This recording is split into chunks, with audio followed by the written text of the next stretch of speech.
तो ईरान पर आज हमला हो या 7 दिन बाद, ईरान पूरी तरह से तैयारी कर चुका है। आत्मविश्वास और हौसले से भरा हुआ ईरान अमेरिका के हमले पर पलटवार करने की ठान चुका है और अब तैयारी ऐसी है कि ईरान में पहले धमाके के साथ ही अरब का पूरा क्षेत्र धमाकों से दहल उठेगा। ईरान ने अमेरिकी सैन्य बेस को निशाना बनाने के साथ ट्रंप से जुड़े तमाम बड़े प्रोजेक्ट पर निशाना साधकर मिसाइलों को लॉक कर दिया है। इराक से लेकर फारस की खाड़ी तक मिसाइलों का जखीरा मौजूद है जो अमेरिकी सेना पर कहर बरपा सकता है। खामनेई ने अली लारिजानी को वॉर टाइम लीडरशिप सौंप दी है। अगर खामनेई को कुछ होता है तो देश की कमान लारिजानी संभालेंगे। चेहरा तय हो चुका है। यह तस्वीर अली लारिजानी की।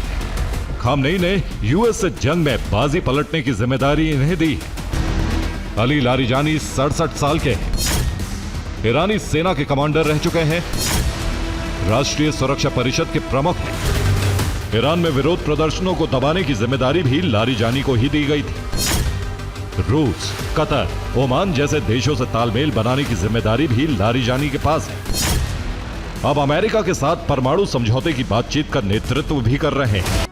और ईरान ने अपनी पूरी सीमा पर मिसाइल लॉन्चर्स लगाए। ईरान ने इराक की सीमा के करीब बैलिस्टिक मिसाइलों को तैनात किया है। तैयारी ऐसी है कि ईरान हमला होते ही सिर्फ 1 मिनट के भीतर पलटवार कर सकेगा। इराक की सीमा से ईरान अपने पश्चिमी दिशा में हमले कर सकेगा। इससे आगे बढ़े तो फारस की खाड़ी के तट पर मिसाइलों की तैनाती है। यहाँ एंटी शिप मिसाइलें भी तैनात हैं। खाड़ी के किनारे कई मिसाइलें तैनात हो चुकी हैं। यहाँ से ईरान अपने दक्षिण दिशा में हमले कर सकेगा। मिसाइलों से अमेरिका के युद्धपोत को भी निशाना बना सकेगा। कुर्दिस्तान की तरफ ईरान ने आर्टिलरी की भारी तैनाती कर दी है। अब यहाँ ईरान ने सेना की तैनाती को बढ़ा दिया है।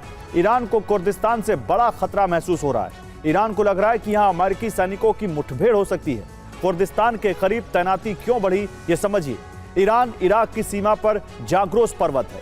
इस इलाके में कुर्द लोग रहते हैं और इन्हीं पहाड़ों के रास्ते यूएस आर्मी कुर्दिश गाइड की मदद से ईरान में दाखिल हो सकती है। इस इलाके में रहने वाले कुर्दों को यहाँ के सभी रास्ते पता है। कुर्दों को दुर्गम दर्रों की भी जानकारी है जो बेहद सीक्रेट और सुरक्षित रास्ते का काम करेंगे। ट्रंप ऑर्गेनाइजेशन ने सऊदी में कई प्रोजेक्ट की शुरुआत की है।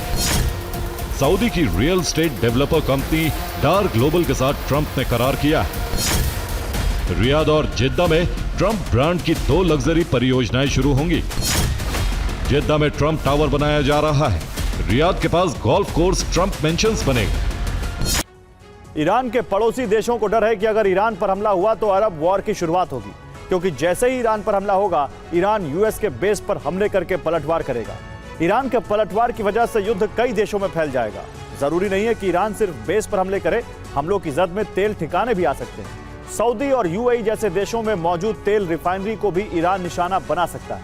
ऐसा इसलिए होगा क्योंकि ईरान के पास कई घातक मिसाइलें हैं और ईरान ने हमला होने पर अमेरिकी बेस पर हमले की धमकी दी। ईरान के करीब इराक में अमेरिका का अल असद एयरबेस है। इसके अलावा सीरिया में अल तन्फ गैरिसन एयरबेस है। कुवैत अली अल सलेम एयरबेस भी ईरान का कुवैत में ईरान का टारगेट बन सकता है। यहाँ पर यूएस नेवी फ्लीट भी तैनात है। कतर में पिछली बार अल उदैद एयरबेस को ईरान ने निशाना बनाया था। यूएई अल दाफरा एयरबेस भी ईरान का टारगेट हो सकता है। इस पूरे इलाके में अमेरिका की सेना, वायुसेना और नेवी की तैनाती है। अमेरिका ने ईरान पर हमले के लिए इसी इलाके में बड़ी तैयारी की है, लेकिन सबसे अहम है समंदर के रास्ते होने वाला हमला। कुवैत में अमेरिकी नेवी हर वक्त मौजूद रहती है। यहाँ अमेरिका का कैंप पेट्रियट नेवल बेस है। यहाँ से ईरान पर हमले की तैयारी है। इसके अलावा बहरीन में अमेरिकी 5th फ्लीट कमांड की तैनाती है।